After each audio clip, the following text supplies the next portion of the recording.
Hello every one, امید کرتا ہوں آپ سب خیریت سے ہوں گے۔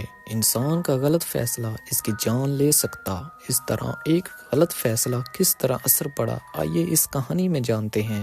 اس کہانی کو مکمل سنیے، تبھی جا کر آپ کو پتہ چلے کہ آخرکار ہوا کیا۔ یہ ایک خاموش اتوار کی رات تھی جب میں نے کام ختم کرنے کے بعد گھر واپس جانے کا فیصلہ کیا۔ سورج غروب ہو چکا تھا اور آسمان سیاہ ہو چکا تھا۔ رات کے تقریباً 11 بج چکے تھے۔ میں نے سوچا کہ جنگل کے راستے سے جانے والی پرانی سڑک سے جلدی گھر پہنچ جاؤں گا، لیکن مجھے کیا معلوم تھا کہ یہ فیصلہ میری زندگی کا سب سے خوفناک فیصلہ اور رات بن جائے گی۔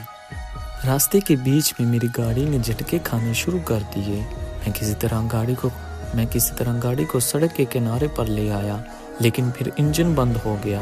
میں نے بار بار اسٹارٹ کرنے کی کوشش کی، لیکن کچھ نہیں ہوا۔ مایوس اور پریشان میں نے فون لگایا، لیکن وہاں کوئی سگنل نہیں تھا۔ میں جنگل کے راستے میں پھنس گیا تھا۔ وہاں سے میں نے پیدل جانے کا فیصلہ کیا تو میں نے درختوں کے درمیان میں سے ایک مدھم سی ٹارچ کی روشنی دیکھی۔ میں نے سوچا کوئی شخص ہوگا، یہ امید کی کہ کوئی مددگار ہو سکتا۔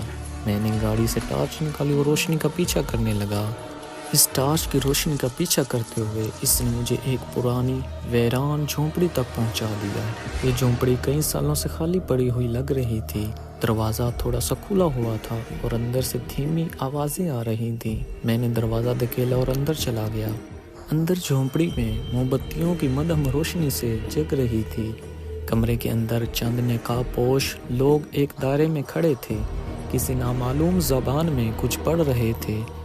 پہلے تو انہوں نے مجھے نہیں دیکھا، لیکن پھر اچانک ان کا ورد بند ہو گیا اور وہ سب میری طرف بے روح آنکھوں سے دیکھنے لگے۔ ایسا لگ رہا تھا ان کے جسم میں روح نہ ہو۔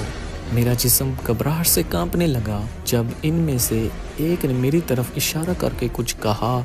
وہ میری طرف آنے لگے۔ میں نے مڑ کر بھاگنا شروع کیا۔ اندھیرے میں درختوں سے ٹکراتے ہوئے ان کے قدموں کی آواز اور ٹہنیوں کے ٹوٹنے کی آوازیں سن کر میں اور تیز بھاگنے لگا۔ مجھے سامنے کچھ دکھائی نہیں دے رہا تھا۔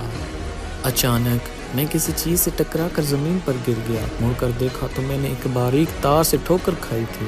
میں اٹھنے کی کوشش کر ہی رہا تھا کہ نقاب پوش لوگ میرے قریب پہنچ گئے۔ انہوں نے میرے ہاتھ پاؤں باندھ دیے اور مجھے گھسیٹتے ہوئے واپس اس جھونپڑی میں لے گئے۔ جھونپڑی میں واپس پہنچ کر انہوں نے مجھے فرش پر پھینک دیا۔ ان کا ورد دوبارہ شروع ہو گیا، پہلے سے زیادہ بلند اور عجیب۔ مجھے کچھ سمجھ نہیں آ رہا تھا۔ ان میں سے ایک بوڑھا جس کے ہاتھ میں ایک چمکتا خنجر تھا، اس نے ایک رسم کے طور پر بولنا شروع کیا اور مجھے سمجھ آ گئی کہ وہ مجھے قربانی کے طور پر استعمال کرنے والے تھے۔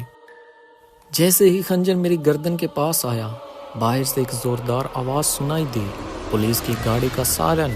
نقاب پوش گھبرا کر بھاگنے لگے۔ پولیس دروازہ توڑ کر اندر داخل ہو گئی۔ ہتھیار نکال کر پولیس والوں نے نقاب پوشوں کو پکڑا اور میرے ہاتھ پاؤں کھول دیے اور آخرکار میں محفوظ تھا۔ بعد میں ایک افسر نے مجھے بتایا کہ وہ اس فرقے کا سالوں سے پیچھا کر رہے ہیں۔ کانپتے ہوئے لیکن شکر گزار مجھے قریبی اسٹیشن لے جایا گیا تاکہ میں اپنا بیان دے سکوں۔ انہوں نے بتایا یہ فرقہ سالوں سے یہ رسمیں کر رہا تھا۔ میں آج بھی یقین نہیں کر سکتا کہ میں اس رات بچ گیا۔ اب جب بھی میں گاڑی چلاتا ہوں، میں ہمیشہ مین سڑک ہی اختیار کرتا اور کبھی بھی سنسان راستوں پر نہیں رکتا۔